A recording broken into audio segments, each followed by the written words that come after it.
So yun mga boss, magandang i-review ko tong Auxiliary kung pro ng motor, mapasit anong uri ng motor din pwede dito. At ngayon, mapapansin nyo, ganyan yung itsura niya.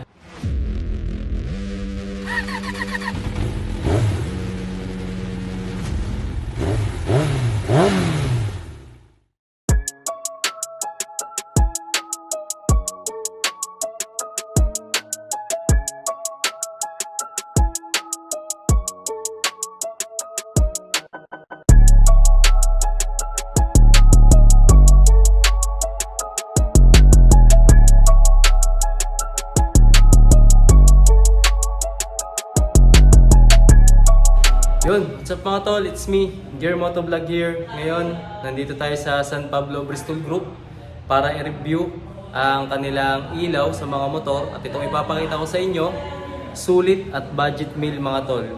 Tara, tingnan natin at i-review ang kanilang JR na ilaw mga tol sa ating mga motor.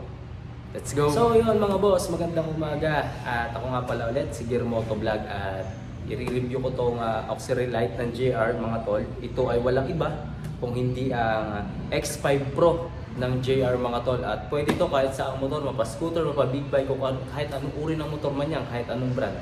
Pwede dito. At ngayon, mapapansin nyo, yan yung itsura niya, yan nasa box. At meron akong hawak dito magazine. At nandito yung specs niya mga tol, sasabihin natin para sa mga nagtatanong kung magkano to. Ilalagay ko na lang dyan sa mismong video para makita nyo. Hindi ko nasasabihin din sa video kung magkano ang price. Mismo ipapakita ko na lang dyan. Tara, start na tayo mga boss. So yun mga boss, ito yung specs ng ating X5 Pro na auxiliary na JR mga tol. So power consumption niya, 75 watts. Then yung kanyang LED source, LED na. Then yung kanyang lumens, yung bilog niya mga tol. So meron siyang 7,875. Then yung diameter niya, 4.09. Then yung kanyang light mode, fully dimmable switch to change brightness 5% to 100%.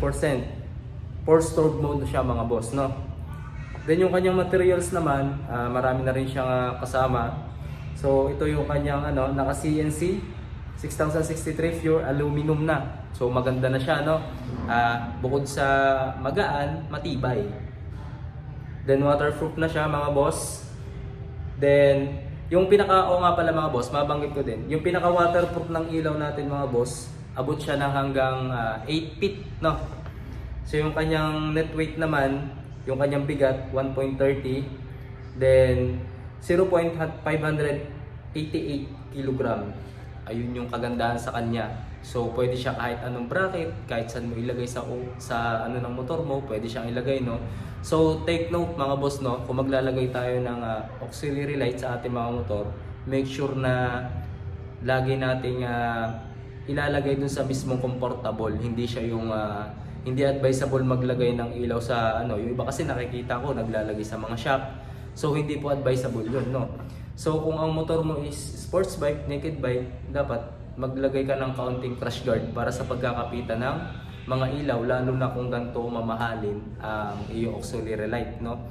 So tulad niyan, halimbawa sa adventure type na motor, so advisable na maglagay ng crash guard para kung sakaling magkakamping at pagdating dun sa mismong lugar na pupuntahan nyo, comfortable yung pinagkakapitan ng ilaw at hindi matagtag, no? So balik tayo sa specs ng ating ilaw mga boss. So ang kanyang pinaka operating temperature, ayun, 40 to 80 yung kanyang syempre mainit. Then pagdating naman sa LED lifetime mga boss, no, so meron siyang 49.930 hours na pwede mong gamitin yung ilaw, lalo na sa boss Ironman, no.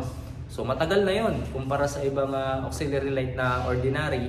So ito kasing ating pinapakita nga auxiliary light na dinedemo is branded, no. So ito naman ay advisable lang sa mga lahat ng motor. Usually nakikita natin siya sa BMW, Ducati, pero sa akin hindi naman base yan sa kung anong uri ng motor mo. Pag meron ka nito, pwede mong ilagay sa motor mo to.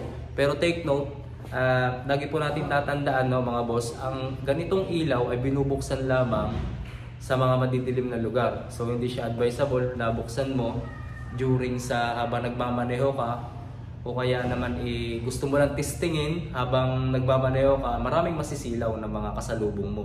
So advisable siya gamitin sa hindi mataong lugar, sa madilim na lugar. Yun naman talaga ang purpose ng ating ilaw, no? Kumbaga tinatawag natin itong second light. Kung sakaling emergency mapundi yung ilaw ng stock ng motor natin, so pwede natin siyang gamitin.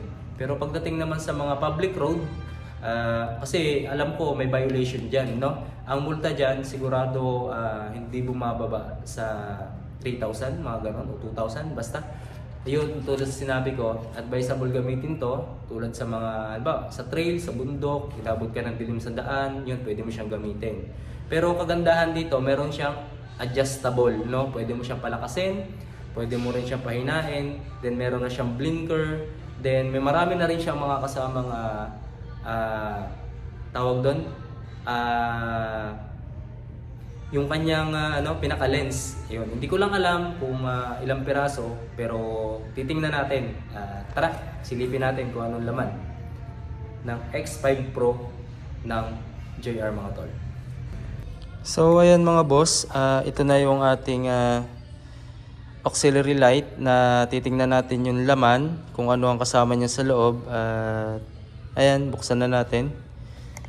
So ayan, ito yung kanyang box. Then ang pagbukas nito, ayan, i-push lang natin, no? Medyo mahirap pa. Ayan. Yun. Siyempre, makikita natin Gold Runway pangalan. Ayan. Up, dandaan lang.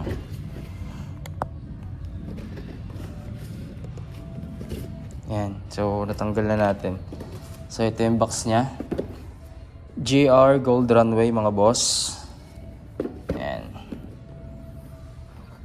Ayan. So, ito.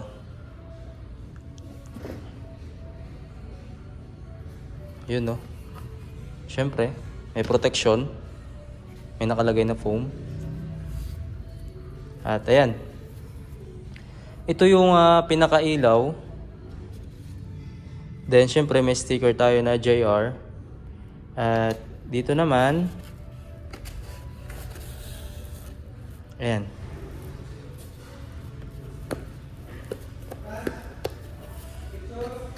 Ayan mga boss. Ayan yung pinakailaw niya. Then, sticker na JR. Ano na rin siya, reflect. May ano siya, reflect retorno. Then pagdating naman dito, ayan, nasa loob yung pinaka-wire niya. Ayan. Ganito siya kalaki mga boss. Ayan. 5 ilaw na yan. Kung papansin nyo, yellow yung nasa taas. Then, white yellow yung nasa baba, no? Meron siya dito mga guhit-guhit pahaba. Hindi ko alam kung saan purpose yun. Pero ayan yung, ganyan yung itsura niya mga tol. Ayan. Meron siyang relay. Then may saksakan dito. Then syempre, ayan, pinakapangalan niya. X5 Pro. Ayan. Then yan. Yan, ganito siya kalaki mga boss. So ayan, available lang yan dito sa Bristol Group San Pablo, no? Pwede nyo to makita sa personal. At pwede kayo mag-inquire. So hindi lang to, marami pa diyang marami pa diyang auxiliary light. Hindi lang to, alam ko meron silang tig 10K. So ang price nito mga boss, hindi ko alam kung anong exact nito, presyo nito, pero tatanong natin sa mismong manager at ilalagay ko na lang sa screen para makita nyo. At ayan, napakita natin. Ganyan yung itsura niya pag nasa labas ng box at nasa loob naman. So, ayan. Ayan yung mga kasama niya. So, yun lang mga boss. Napakita ko na sa inyo. So, ayan. Punta na kayo dito para sa mga wala pang auxiliary light mga boss. Ayan. JR. Mala fama, se la pasan de eso hasta casi mala. Porque no me aguanto drama de nada. Dime si vienes a mi cama,